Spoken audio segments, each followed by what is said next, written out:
তোমরা কি জানো এই কিছুদিন আগে আমি লাইভে এসেছিলাম আর সেখানে তোমাদের কিছু নেক্সট ভিডিওর জন্য ফানি ডে আর চ্যালেঞ্জ দিতে বলেছিলাম।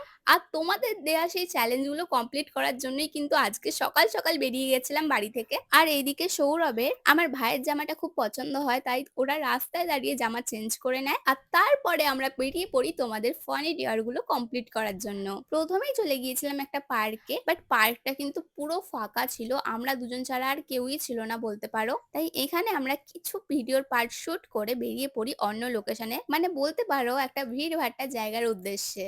আর আমরা চুজ করেছিলাম হাওড়া ময়দান। এমনিতেই পুজোর মার্কেট, ময়দান কিন্তু প্রচুর ভিড়ে ভর্তি ছিল। যেহেতু আমরা বাইক নিয়ে গিয়েছিলাম তাই গাড়িটাকে প্রথমেই পার্কিং এ রেখে দিই। আর ময়দানে যেতে না যেতেই জানো আমার কত কিউট কিউট সাবস্ক্রাইবারদের সাথে আমার দেখা হয়ে যায়। আর তোমরা কি জানো তোমাদের সাথে দেখা হওয়ার পর আমরা একটু কনফিডেন্ট ফিল করি আর সিরিয়াসলি বেরিয়েই পড়ি ডিয়ার গুলো কমপ্লিট করার জন্য। আর এই শুধুমাত্র তোমাদের ডিয়ার কমপ্লিট করার জন্য আমাকে লুঙ্গি আর সৌরভকে শাড়ি পরে রাস্তায় বেরাতে হয়েছিল। তারপর কি হয়েছিল সেগুলো জানার জন্য আমাদের লং ভিডিওটা চ্যানেলে গিয়ে দেখে নিও। লং ভিডিওর লিংক আমি এই ভিডিওর ক্যাপশনের উপরে দিয়ে দিয়েছি।